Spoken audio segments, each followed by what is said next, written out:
As a professional sound designer, I started sound designing for my love of music. You know, I started off wanting to be a DJ, then I became a music producer.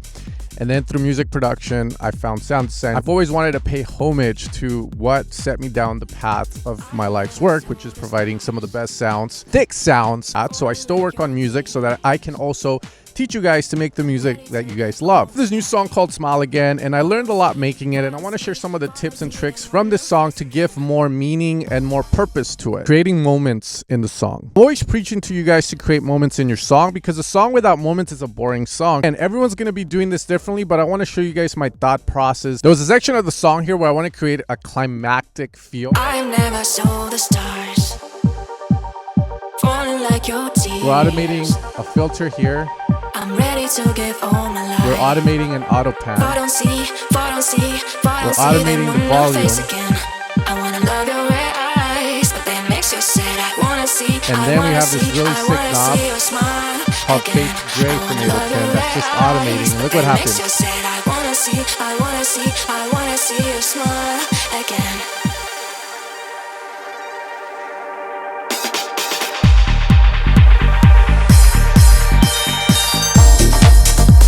Creating that moment was more inspiring when I had something to feel with my hand. For example, I played an art progression where it was pentatonic, something like this. From there, I designed the patch, like so, just very plucky, playing at a rate. Now as we approach that, we increase the rate. And as we increase the rate, we're also opening this up, adding decay to make it linger with high release, and adding this delay to create that climax feel, that moment, just going and going, resonance up, go, turning it down. And now we have this. Oh no, it's clicky. And then we can still hear the swell and stuff. So in Ableton, there's this really cool plugin, and I'm trying to see if I can open it up, but the name of it is called Knob to Gray. And I was looking at it because I didn't want to give Bass Clef my email.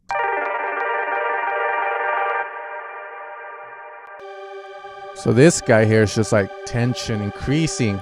I mean, if you watch the movie and you feel these pads or these strings just like, oh, they're getting louder, something's gonna happen, bruh.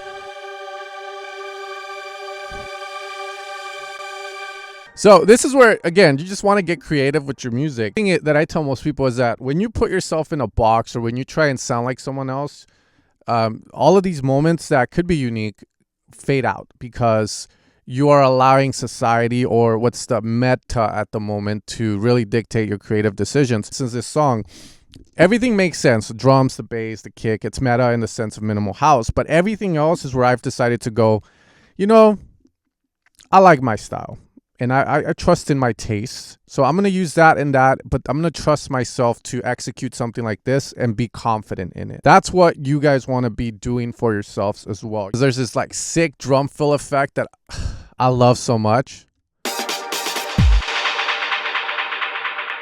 Now, when working on music, you have a canvas, right? You have the center and you have the sides.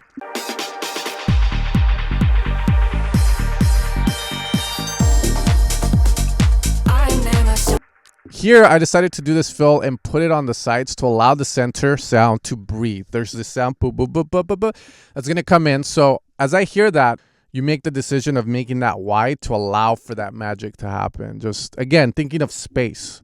So when we do it...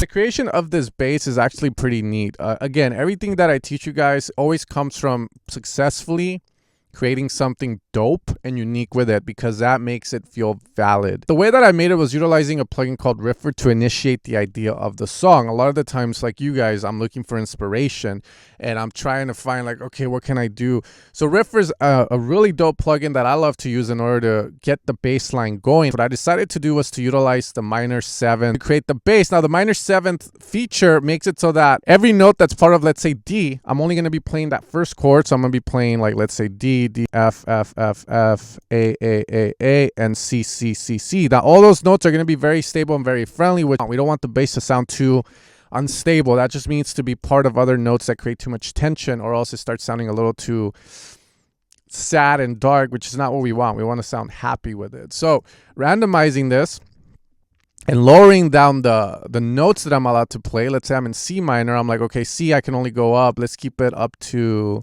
let's say there, and let's see what it comes up with. Eventually, we start to get stuff that sounds pretty good. From there, we create a bass. For example, if I wanted to create a bass patch on it, I would just have to initialize it. I would go down an octave, play where I need to go. And from there, I would put a saw or a square, turn it up, move the cutoff. It does have a multi-drive feature, which drives volume into the filter, which creates saturation. Already, with just simplicity, it sounds so good. But all I'm doing is a saw into a filter with multi-drive, and that's it. Now for this bass, I do like my basses punchy. I added an envelope amount to open this guy up, and then we shape the amount up here just like we would in Serum. And then we would control the envelope amount and the cutoff amount.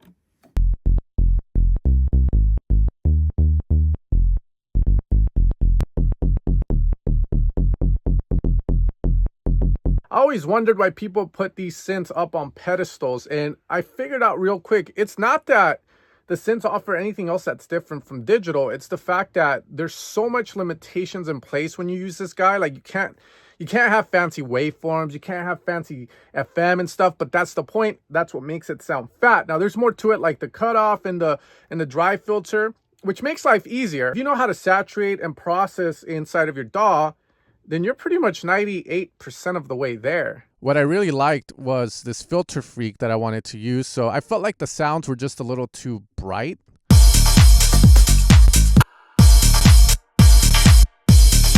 And I wanted to control that, but at the same time, we want to add movement to the sounds. We don't want to make the sound be static too much. So using Filter Freak from Soundtoyz, you can add this mod here, which adds an LFO, which moves the frequency, as you can see, to the right and to the left. With the frequency, it's just a normal low pass. And here we have the LFO triangle at a rate, a speed. Now I choose not to sync it so that there's a bit of variation, you know, some movement in the sound. Randomization, but in a good way. Emphasizing certain notes. One of the things that I teach you guys a lot is to accent or emphasize the notes in your music. And the way that we do that is, think of it like when you have your synths and stuff as vocals. And when the vocalist wants to emphasize a word or a certain section of the song, they will create ad-libs for it. With synths, we can do the exact same thing. For example, here I have these nice chord shots or ARP sounds coming. To variation and ad-lib. And this ad-lib is auto-panning on purpose in order to, again, respect the sound down the center. It's all about respecting the sounds. Don't stack on top of each other. Make space for everything that you have. Having the utmost control of your drums is one of the most empowering things you can do to sonically sound better than most people, most producers out there, and just make your music just sound a lot cleaner. I feel a lot of people, when they use drum loops, they're very unresponsible, because as humans, we always want to go with the easy way. So we just drop a bunch of drum loops and hope for the best. What I've found, the producers that I respect in terms of their sonics, they have the utmost control over their drums, and they know about phase. They know why we shouldn't be layering too many drum loops together. And then if they do, they cut out what they don't need from the drum loop. Like if we already have an open hat. Now, of course, we're going to be repping Evil Sounds in the house, but I also use other companies to develop a sound, a drum section for the song. And the reason for that is that, you know, when you buy a sound designer's work, I mean, I'm human. I have my habits, so I will always have my taste with drums, the way I create my drums. But other sound designers will have their own taste. And when you buy a sample pack from me, from Evil Sounds, or from someone else, you're buying the taste and you're buying the samples that hopefully are high quality and not renamed. The coolest thing about doing your own drums is that you learn a lot of theory. Like, for instance, the turnaround. That sets you back into the loop.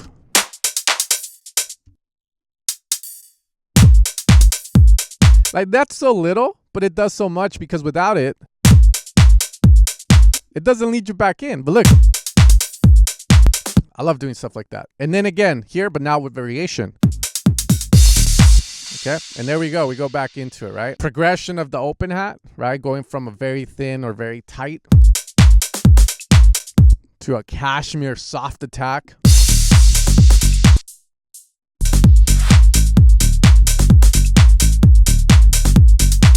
Now, as you start to work on your music, you're going to develop taste for your songs, like what you like to do. I always like auto panning stuff. I believe like it's one of the greatest things to do on a track to make the mix not sound so static. So I always pick one thing to do it on. In this scenario, it was the snare.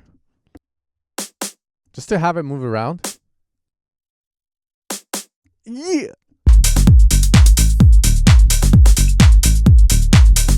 Of course, the reverse clap from the Seaver 6 or 5. I forget which one it is, bro. Like, you got to add it, bro. Finally, the last thing is I like doing these. Maybe they're not DJ friendly, but anytime we're going to get into the last climax of a song, I want to make it dramatic. I want to make it impactful. I want to make it feel like fucking Gloria's going to come out.